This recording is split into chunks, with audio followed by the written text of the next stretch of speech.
जरूरी सूचना है आप सभी स्टूडेंट्स के लिए, स्टडी फॉर सिविल सर्विसेज का Android app Google play store में आ चुका है, उसको प्लीज तुरंत इंस्टॉल कर लीजिए।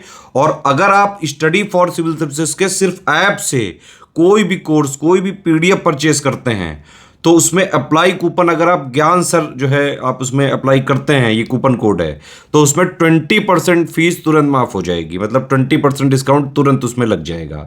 ज्ञान सर लिखना है, नॉर्मली ज्ञान सर स्मॉल लेटर में है सब कुछ, कोई स्पेस नहीं, कोई कॉलम नहीं, सिर्फ ज्ञान सर, GYANSIR। इस तरह से अगर कूपन कोड लगाते हैं आप ऐप में बाई करने से पहले, जो अप्लाई कूपन वाले में आता है, तो 20% का डिस्काउंट तुरंत मिलेगा। वीडियो देखिए।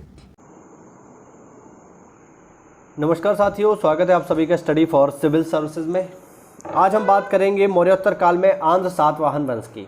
सातवाहन वंश थोड़ा इंपॉर्टेंट है, तो थोड़ा सा इसको देख लेते हैं।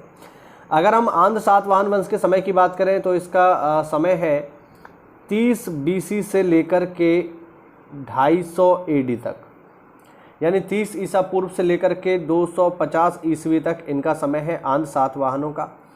राजधानी की अगर हम बात करें, इनकी राजधानी क्या है, तो ध्यान रखना राजधानी है इनकी प्रतिष्ठान, महत्वपूर्ण है इसलिए आपको यहाँ बता रहा हूँ। ठीक है, राजधानी है इनकी प्रतिष्ठान जो कि पड़ती है महाराष्ट्र में। और आंध्र सातवाहन वंश का संस्थापक कौन है, तो ध्यान रखना इसका संस्थापक है सिमुक। ठीक है ना, सिमुक इसका संस्थापक है।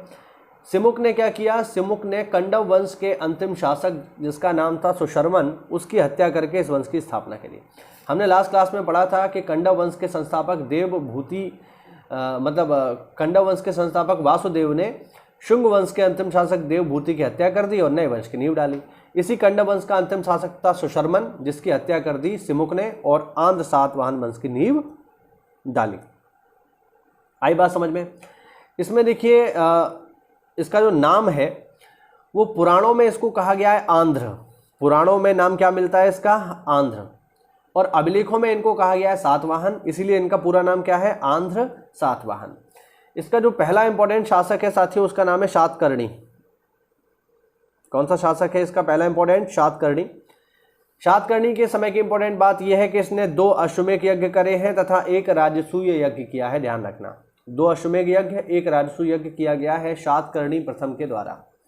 और जो सबसे इंपॉर्टेंट बात है शातकर्णी प्रथम के बारे में, वो है शातकर्णी प्रथम की पत्नी जिसका नाम है नागानिका। नागानिका का नाना घाट अभिलेख, ध्यान रखना इंपॉर्टेंट है भैया, नोट कर लेना इसको। तो नागानिका कौन है, शातकर्णी प्रथम की पत्नी है और इनका एक अभिलेख है जिसका नाम है नाना घाट अभिलेख। इस अभिलेख से जानकारी मिलती है कि नागानिका ने ब्राह्मणों तथा बौद्धों को भूमि दान दी, इसीलिए नागानिका का नाना घाट अभिलेख जो है वो भूमि दान का पहला अभिलेख है। ध्यान रखना, भूमि दान का सबसे पहला अभिलेख कौन सा है, नागानिका का नाना घाट अभिलेख। इंपॉर्टेंट बात है, ध्यान रखना। ठीक है, अगला जो शासक इसमें हुआ है आंध्र सातवाहन वंश में, वो है हाल। हाल के बारे में बस इतना ध्यान रखना कि हाल ने एक पुस्तक की रचना की है जिसका नाम है गाथा सप्तशती। गाथा सप्तशती, ठीक है, ये इसने बुक लिखी है। और ये किस भाषा में लिखी है, तो इसने ये प्राकृत भाषा में लिखी है, बस। ठीक है, और कुछ याद नहीं रखना है। और अगर जानना चाहो तो इतना ध्यान रखना कि इसी के समय में संस्कृत व्याकरण के एक लेखक थे जिनका नाम था सर्ववर्मन, उन्होंने कातंत्र पुस्तक की रचना की है। कातंत्र पुस्तक की रचना किसने की है, सर्ववर्मन ने, ध्यान रखना। और इसमें जानने योग्य कुछ भी नहीं है।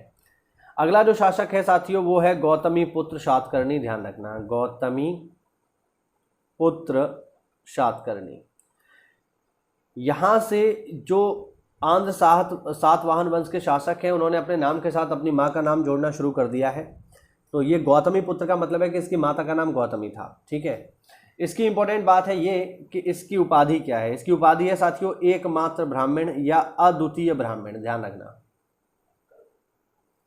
एकमात्र या अद्वितीय ब्राह्मण साथियों इसकी उपाधि है।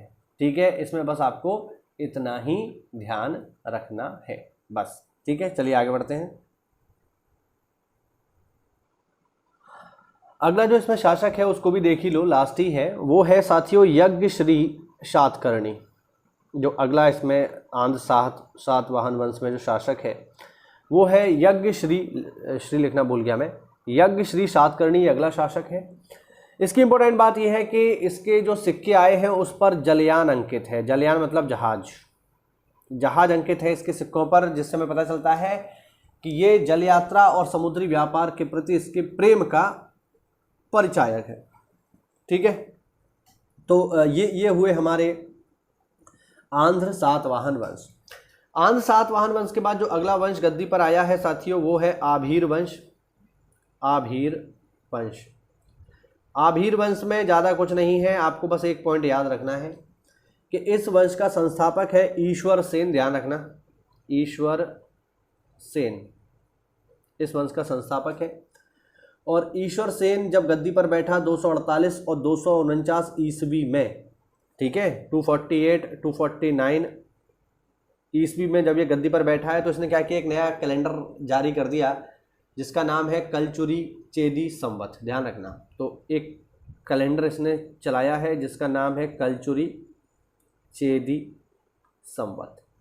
ये संवत कब से आया है, जब से ईश्वर सेन गद्दी पर बैठे, या आभीर वंश के द्वारा कौन सा कैलेंडर चलाया गया, तो कलचुरी चेदी संवत चलाया गया 248 249 में। बाकी इसमें खास कुछ नहीं है, इसे आगे बढ़ते हैं। और लास्ट इसमें देख लो साथियों इक्ष्वाकु वंश। इक्ष्वाकु वंश, इक्ष्वाकु वंश में बस आपको एक पॉइंट याद रखना है जो मुझे याद है, पीसीएस शायद 2019 या 2018 में पूछा गया क्वेश्चन है, वो है ये कि इक्ष्वाकु वंश के लोगों को पुराणों में क्या कहा गया है। ठीक है, ये पीसीएस में पूछा गया क्वेश्चन था। एक्चुअली में क्वेश्चन ये था कि किसको पुराणों में श्री पर्वतीय या आंध्र भरत कहा गया है, क्वेश्चन ये था। तो वो उसका जवाब यही है। सबसे पहले इसके संस्थापक देखेंगे, इसके संस्थापक हैं साथियों शांतमूल। शांतमूल। और पुराणों में इक्ष्वाकु वंश को क्या कहा गया है, पुराणों में साथियों इक्ष्वाकु वंश को कहा गया है श्री पर्वतीय। श्री पर्वतीय या फिर आंध्र भरतीय। ठीक है, ध्यान रखना क्या कहा गया है, आंध्र भरतीय। ये सब नाम है किसके, इक्ष्वाकु वंश के हैं।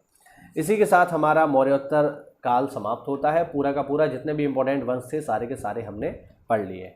अभी भी कोई कमी रह गई हो तो कमेंट के माध्यम से बताइए साथियों। मिलते हैं अगली क्लास में, तब तक के लिए जय हिंद, जय भारत, वंदे मातरम।